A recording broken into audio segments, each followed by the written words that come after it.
आणि आजची सगळ्यात मोठी राजकीय बातमी, राजकीय घडामोड. आजचा दिवस लोकसभा निवडणुकीच्या दृष्टिकोनातून फार महत्त्वाचा आहे. कारण देशातलं सगळ्यात मोठं राज्य आणि सर्वाधिक 80 लोकसभेच्या जागा असणाऱ्या उत्तर प्रदेशात मोदींना रोखण्यासाठी अखिलेश यादव आणि मायावती उभे ठाकलेत. तर महाराष्ट्रामध्ये काँग्रेस राष्ट्रवादीचं आव्हान आहेच आणि म्हणूनच अशा आघाडीवरून भाजपच्या कार्यकारिणीमधून मोदी आणि टीमनं जोरदार वार केलेत. पाहूयात यावरचा TV9चा स्पेशल रिपोर्ट. उत्तर प्रदेशात मोदींना रोखण्यासाठी अखिलेश मायावती मैदानात. इन दोनों गुरु व चेले की नींद उड़ाने वाली अति महत्वपूर्ण एवं ऐतिहासिक प्रेस कॉन्फ्रेंस हो रही है. भाजपला हरवण्यासाठी सपा बसपा एकत्र. जिसमें से बीएसपी 38 लोकसभा की सीटों पर और एसपी 38 लोकसभा की सीटों पर मिलकर ये चुनाव लड़ेगी. जब भी जी चाहे तो नई दुनिया बसा लेते हैं लोग, एक चेहरे पे कई चेहरे लगा लेते हैं लोग. ये सारे मिलकर अब देश में एक मजबूर सरकार बनाने में जुट गए. दिल्लीच्या सत्तेचा मार्ग ज्या उत्तर प्रदेशातून निघतो त्याच उत्तर प्रदेशात मोदींना हरवण्याचा मास्टर प्लॅन अखिलेश मायावतींनी एकत्र येऊन जाहीर केला. सपा बसपानं भाजपा विरोधात मोठं आव्हान तर उभं केलंच आहे, तर दुसरीकडे मतांचं गणित लक्षात घेऊन काँग्रेसलाही दूर ठेवलं. सबसे बड़े व महत्वपूर्ण राज्य में हवा का रुख पूरी तरह से बदलते हुए तथा बीजेपी जैसी घोर जातिवादी व सांप्रदायिक पार्टी को पछाड़ते हुए तब यहाँ सरकार भी बनाई गई थी. एक बार फिर हमने यहाँ देश में लगभग उसी प्रकार की दूषित राजनीतिक व सांप्रदायिकता के माहौल के मद्देनजर रखते हुए आपस में चुनावी समझौता करने का फैसला लिया है. गठबंधन को लेकर कांग्रेस पार्टी के बारे में यह बात भी सर्वविदित है कि बीएसपी व सपा को कांग्रेस पार्टी के साथ चुनावी गठबंधन करने से कोई खास लाभ मिलने वाला नहीं है, क्योंकि इस मामले में हमारा अभी तक का अनुभव ये रहा है कि इनके साथ गठबंधन करके चुनाव लड़ने से हमें छोड़ी गई सीटों पर इस पार्टी का अपना अधिकांश वोट ट्रांसफर नहीं होता है. बहुजन समाज पार्टी और समाजवादी पार्टी के गठबंधन से घबराकर अपनी आदत के अनुसार भाजपा तरह तरह के षड्यंत्र रच सकती है. गलत फहमी पैदा करके हमारे कार्यकर्ताओं के बीच नफरत का वातावरण बना सकती है. भाजपा द्वारा दंगा फसाद कराने का प्रयास भी किया जा सकता है, परंतु हमें संयम और धैर्य से काम लेना है. आता मायावती अखिलेशच्या आघाडीनंतर नेमके आकडे काय सांगतात त्यावरही एक नजर टाकूया. 2014 मधील दोघांच्या मतांची टक्केवारी जोडली तर सपा बसपानं 80 पैकी 42 जागा जिंकल्या असत्या. लोकसभा निवडणुकीत भाजपला 42.30% मतं मिळाली होती, तर सपा बसपाला 41.8% मतं मिळाली. 2017च्या विधानसभा निवडणुकीचा जर विचार केला तर भाजपला 39.67%, तर सपा बसपाचे मिळून 44.5% मतं होतात. म्हणजेच मोदी लाट असतानाही सपा बसपानं तब्बल 44% मतं मिळवली आणि आता तर खुलेआम एकत्र आल्यानं भाजपला मोठा झटका बसण्याची दाट शक्यता आहे. म्हणजेच सपा बसपा एकत्र येणं म्हणजे विजय पक्का असं समीकरण म्हणून आता पाहिलं जातंय. त्यामुळं भाजपच्या नेत्यांनीही आता त्याच ताकदीनं पलटवार करण्यास सुरुवात केली आहे. ये सारे मिलकर अब देश में एक मजबूर सरकार बनाने में जुट गए. वो नहीं चाहते कि देश में मजबूत सरकार बने और उनकी दुकान फिर बंद हो जाए. वो मजबूर सरकार चाहते हैं ताकि भ्रष्टाचार कर सके. पानीपत की तीसरी लड़ाई में अब्दाली और सदाशिव भाऊ के बीच में लड़ाई हुई. दुर्भाग्य से पानीपत की तीसरी लड़ाई मराठा सैन्य हार गया. परिणाम क्या हुआ? सिर्फ एक युद्ध नहीं आ रहे, 131 युद्ध जीतने वाली मराठा सेना एक युद्ध हार गई, देश 200 साल तक गुलामी की खप्पर में धंस गया। कि जब भी जी चाहे तो नई दुनिया बसा लेते हैं लोग, एक चेहरे पे कई चेहरे लगा लेते हैं लोग। और आज केवल हमारे डर के कारण, हमने जो देश में काम किया उस डर के कारण, जिनको पता चल गया कि हमारा बैंड बाजा बच चुका है, हम जीत नहीं सकते, हमारे डिपॉजिट बच नहीं सकते, ऐसे हारे हुए मन के लोग इकट्ठा होकर अलायंस करके हमको हराने की बात कर रहे हैं।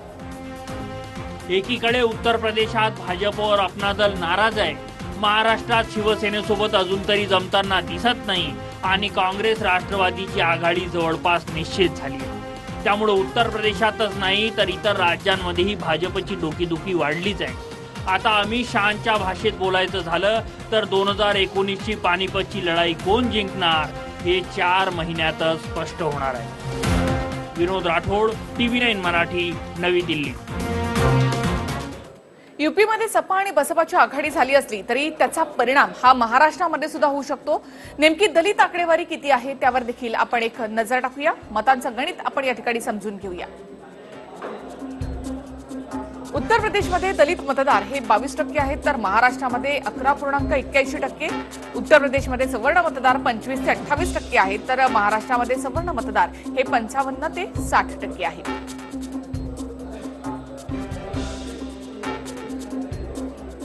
आताच आपण दलित आणि सवर्णांची आकडेवारी पाहिली, पण नुकतंच आपल्याला सर्वांनाच माहिती आहे की मोदी सरकार सवर्णांना 10% आरक्षणाची सरकारनं घोषणा केली आहे। त्यामुळे अनेक प्रश्न या ठिकाणी उपस्थित होत आहेत। TV9चे हे काही प्रश्न आहेत। सपा बसपा एकत्र आल्यामुळे होणारं नुकसान सवर्णांच्या माध्यमातून भरून काढण्याचा तर हा प्रयत्न आहे का?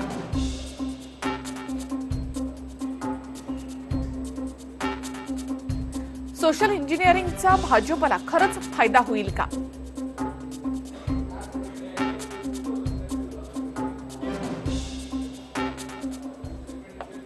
सर्वात महत्वाची बाब म्हणजे गेस्ट हाऊस प्रकरणानंतर पुन्हा एकदा मायावतींनी समाजवादी पार्टीशी हातमिळवणी केली आणि याची जाणीव अखिलेश यादव यांनाही आहे। मायावतींनी ती करून सुद्धा दिली आणि त्यामुळेच त्यांनी मायावतींचा अपमान खपवून घेणार नाही असा इशाराही दिलाय। नेताओं ने आदरणीय मायावती जी पर अशोभनीय टिप्पणियों करने का सिलसिला शुरू किया था और भाजपा ने अपने उन संस्कारहीन नेताओं को दंडित करने की बजाय उन्हें बड़े बड़े मंत्रालय देकर उनके हौसले बढ़ाए थे।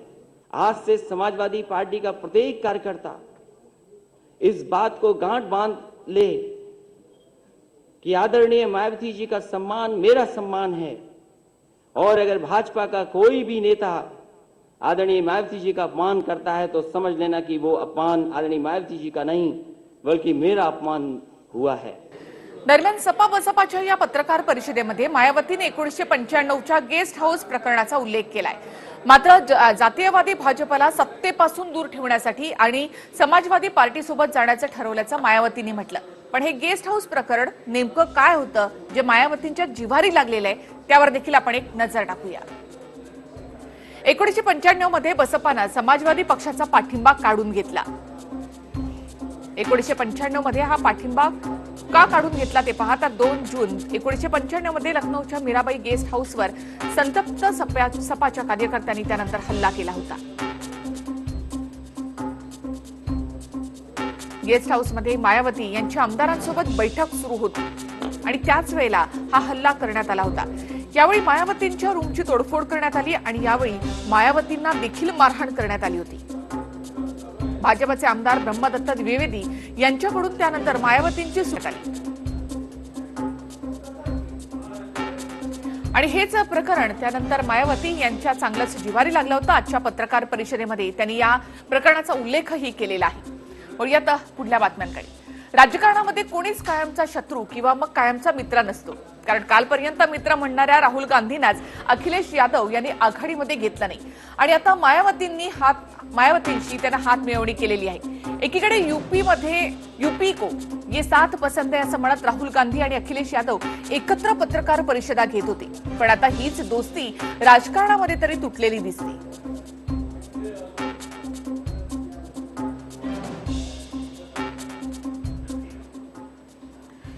राहुल गांधी आणि अखिलेश यादव यांची कशी मैत्री होती, राहुल गांधी त्यानंतर अखिलेश यादव यांची कशी स्तुती करत होते ते देखील आपण पाहूया। आज सिचुएशन अलग है, इस समय अलायंस ठीक है, कांग्रेस पार्टी के लिए स्ट्रेटेजिकली ठीक है, प्रदेश के लिए ठीक है, देश के लिए ठीक है और समाजवादी के लिए भी ठीक है। आप इलाहाबाद तो गए होंगे, गए इलाहाबाद, आपने संगम देखा है, उसमें गंगा और यमुना एक हो जाते हैं, वैसे ही दोनों पार्टियां एक हो जाएंगी, एक साथ लड़ेंगी, एक साथ जीतेंगी। भाजपवर चौफेर टीका केल्यानंतर पंतप्रधान मोदींनी पलटवार केलाय। सवर्णांना दिलेलं 10% आरक्षण आणि चौकीदार चोर या टीकेला मोदींनी कसं उत्तर दिलं ते देखील आपण पाहूया।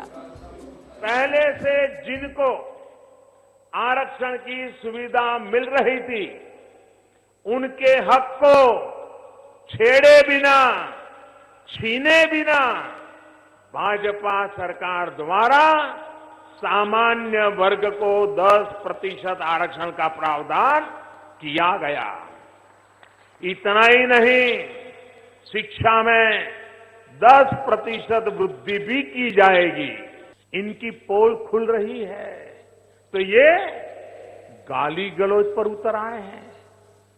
अपने इकोसिस्टम की मदद से साजिशों पर उतर आए हैं। ये चाहे जितना गाली दें, झूठ बोले, चौकीदार रुकने वाला नहीं।